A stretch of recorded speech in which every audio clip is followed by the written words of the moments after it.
ঠিক আছে, জাস্ট আমি ঘুরাই দিছি এতের বিস্তৃতিতে শেষ হতে তৃতীয় পদ হবে, এতের বিস্তৃতিতে প্রথম থেকে তৃতীয় পদ। এখন দেখো অঙ্কটা মিলছে কিনা। তাহলে আমার এইটার বিস্তৃতিতে আমার 3 নম্বর পদটা বের করতে হবে। 3 নম্বর পদ মানে কি? 3 নম্বর পদ মানে হচ্ছে 2 + 1 তম পদ 8 8c2 এই প্রথম পদ কি -5 / x3, আর দ্বিতীয় পদ কি 3x²। তাহলে এই 2টা উপরে যাবে, 8 থেকে 2 বিয়োগ করলে 6 এখানে থাকবে। এবার আসো ক্যালকুলেশন করি ভাই।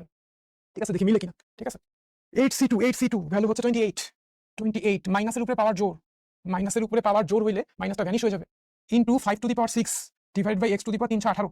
এটা হচ্ছে 5⁶, আচ্ছা এখানে লিখলাম 5⁶, আর এটা ইনটু 3² * x⁴।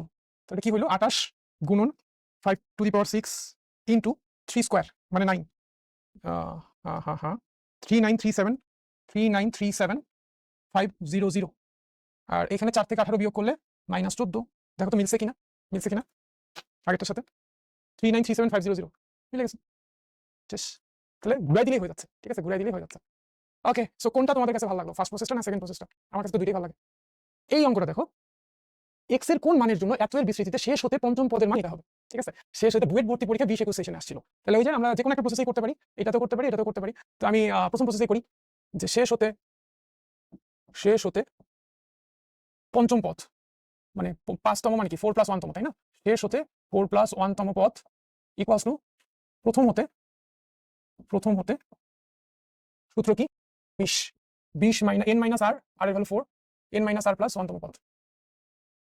প্রথম হতে এততম বা কত হয় 20 থেকে 4 বিয়োগ করলে 16 যোগ 1 17তম পদ। ঠিক আছে, তাহলে আমাকে টার্ম নাম্বার 17 বের করতে হবে। এটা মানে হচ্ছে টার্ম নাম্বার 16 যোগ 1। ঠিক আছে, তাহলে r এর ভ্যালু 16, r এর ভ্যালু 16, তাহলে আমার n এর ভ্যালু 20, তাহলে 20c16। তারপরে প্রথম পদ 1/4, দ্বিতীয় পদ -1/2√x। এই 16টা এখানে উঠে গেল, 20 থেকে 16 বিয়োগ করলে হচ্ছে 4, 20 থেকে 16 বিয়োগ করলে 4 হলো। ঠিক আছে, ওকে। এবার আসো আমি পদটা একটু বের করি। 20c16 এটার ভ্যালু কত? 20c16 4845 ইনটু 1/4⁴ 4⁴ এর ভ্যালু হচ্ছে 256, মাইনাসের উপরে পাওয়ার জোর, তাহলে মাইনাসটা ভ্যানিশ হয়ে গেল, ইনটু 1/2⁴16। 2⁴16 মানে কি? সব বড় বড় নাম্বার আসতেছে। 2⁴16 মানে হচ্ছে 65536। ঠিক আছে, খুব ভালো করে দেখো, √x এর উপরে পাওয়ার যদি 16 হয়, এটাকে একটু আলাদা করে লিখি। হ্যাঁ, √x মানে কি? √x মানে হচ্ছে x⁻², √x মানে কিন্তু x⁻², এটার উপরে পাওয়ার 16, এটা রাখলাম। হ্যাঁ, এই ক্যালকুলেশনটা একটু করি আমরা। এটা হচ্ছে 4845, এটাকে ভাগ করবো 256 দিয়ে, 256 গুণন এটা 65536। এটা তো ফ্র্যাকশন আসতেছে।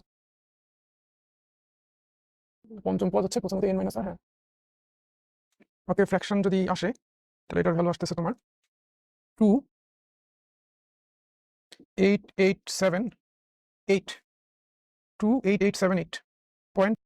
ঠিক আছে, আচ্ছা, ওকে। আর আমাদের প্রশ্নে বলছে যে এই জিনিসটাই এই ভ্যালুটা হইতেছে তোমার এটা সমান প্রশ্ন মতে। তাহলে আমার এই জায়গাটায় এটার ভ্যালুটা হইতেছে তোমার ওই ভ্যালুটা সমান। তাহলে আমি এখন লিখবো প্রশ্ন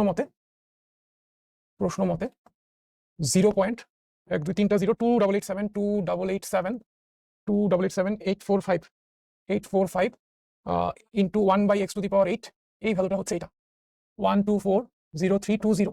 ঠিক আছে, এইটা ওকে।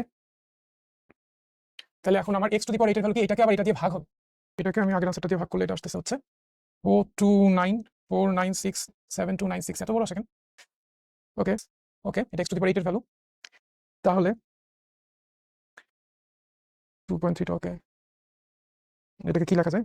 8 এটা যদি বের করতে চাই, এটা 1/429496796। কে জানি বলছে কমেন্টে যে ভাই এইভাবে করেন মিলবে, তাকে আই লাভ ইউ। খুব ভালো লাগছে, তুমি আমাকে কনফিডেন্স দিছো। ঠিক আছে, থ্যাংক ইউ তোমাকে। আমি কনফিউজ হয়ে গেছিলাম যে কোথাও ভুল হয়েছে বা প্রশ্নে কোথাও ভুল আছে কিনা। ঠিক আছে, তো মিলছে 1/16। তাহলে x এর ভ্যালু আসছে 1/16। শেষ। তো বুঝছি, অঙ্কটা সবাই ক্লিয়ার হয়েছে? আচ্ছা, এই পর্যন্ত আরেকটু 44 CR, তারপরে হচ্ছে x⁻r। প্রথম পদ তো 1 এর উপরে 44 - r লেখার কোনো দরকার নেই, এটা 1ই থাকবে। তাহলে বা 21তম মানে কি? 20 + 1 তম পদ, c20 তম পদ, 21 + 1 তম পদ ইকুয়ালস টু কি হবে? এই r এর জায়গায় 21। প্রথম পদ তো 1, তো প্রথম পদ 1 হলে সুবিধা, 1 এর উপরে 4 c20 x⁻21 এই এখান থেকে ফ্যাক্টোরিয়াল বাই 20। আর দেখো এটা খেয়াল করো, এই যে 21 ফ্যাক্টোরিয়াল, এটাকে লিখতে পারি